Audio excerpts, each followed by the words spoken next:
Mazuma TV back in the building, man. What's going on, y'all? Shout out to Mazuma Nation. Shout out to the Mazuma Mob. We in the building as always, man. I hope everybody's having a blessed, beautiful, positive, productive day. Me, I'm just chilling on my break right now, man. Just enjoying the views that Philadelphia is currently giving me. It's beautiful out here. So, you know, I decided to come out here and just shoot a video, you know what I mean, while I'm just having some downtime. Shout out to the nation and the mob, man. We on the road to 2K. You know what I mean? We about to hit that 1900 mark in due time. So shout out to the nation and the mob for making this possible.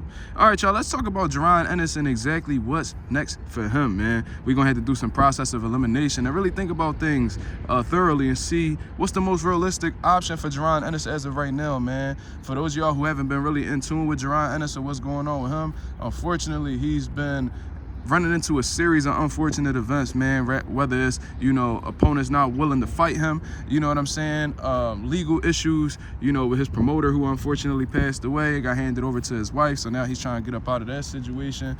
It's a lot of things that, you know, the overall inactivity is an unfortunate thing for Jaron Ennis because I believe he's a generational talent, and when you have generational talent, you should be keeping them active as much as possible, not only for their sake, but for fans to experience, you know what I'm saying? So, you know, there's been some people that have popped up as possible opponents for Jaron Ennis. But before I get into that, man, this dude, Cody Crawley, is an absolute fucking pussy, bro. The biggest turkey in the sport of boxing, bro. He definitely up there, man. This dude is an absolute disgrace. This man done ruined his reputation before he could even solidify himself in the welterweight division. You know what I mean? Just absolutely disgraceful on how the way he's moving about. Shout out to my boy Anonymous for sending me that link in the DM. Man, it seems like a promotional company has bought the rights to a fight with Cody Crawley and some dude, I don't even know how to pronounce the dude's last name, man. I guess he's some European dude. I don't know, that shit look like, say Cisco with some shit like the R&B rapper. I don't know what the fuck going on,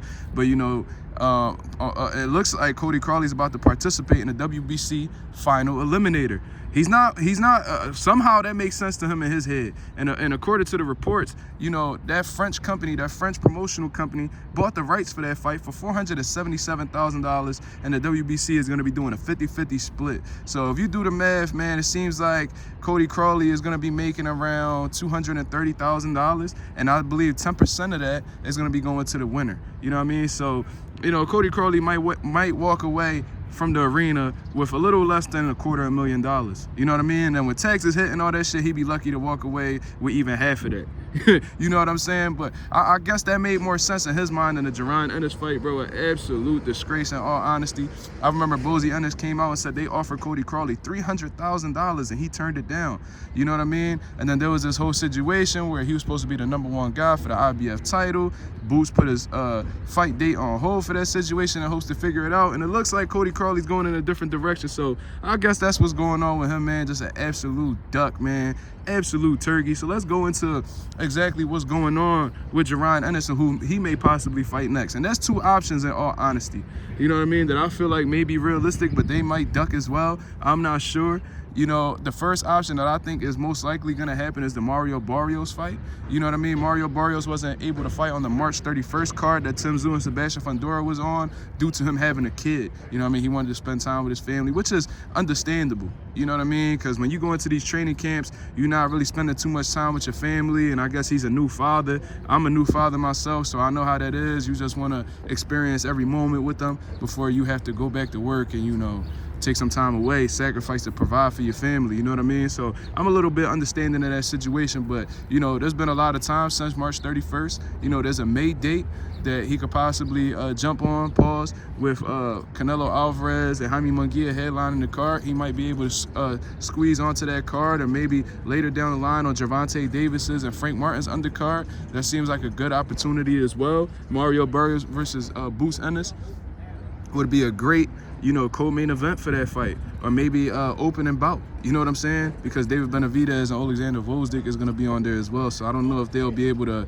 take over that co-main, but, you know, it'll be a good opening bout. That'll be a solid 3-fight card, you know what I mean? That'll be on pay-per-view or whatever. So, you know, I'm not doubting Mario Barrios. I ain't going to call him a duck. You know what I mean? He hasn't really shown me anything to make me believe that he's a duck, man. The series of fights that he's been taking lately, you can just tell that he don't have a problem rolling the dice. Another option another option, let's see what's going on with Conor Benn, man. Let's go see that what that fish and chip eating motherfucker doing over there, man. He been running his mouth, you know what I mean, talking shit about Jaron Ennis whenever he gets the chance, you know what I mean.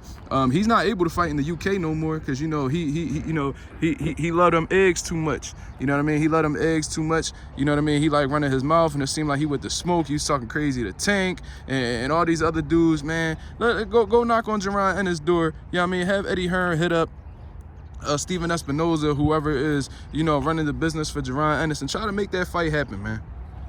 Let's see what you really about, because you be talking tough, you know what I mean. You the son of a legend and shit. You think you like your pop, you know what I mean. You think you like your pop. So let's see what's going on. Let's see what's going on, man. I think Boots will absolutely dominate, you know, stop, drop, whatever, completely assault Conor Benn, in all honesty. But it'll be a good fight. It'll be a good build-up. You know, Conor like to run his mouth, and Boots not the type of dude to keep his mouth shut. He don't really start the trash talking, but, you know, he ain't gonna run from it neither. So I think that'll be a good build-up. And I think that, you know, regardless of the outcome, if Conor Benn takes that chance, he might get a little bit more respect from the boxer fans, especially after he took a huge he took a huge L with that failed drug test, you know what I mean. And if that fight does happen, I hope that Boots is really requesting VADA 365, you know, random blood and urine testing. You know what I mean? That's just what I personally believe. But I guess that's what's going on with Jaron Ennis right now, man. I really hope that he gets the opponent that'll really help elevate his career and get him right back on track. Because like I said, he's been a little inactive.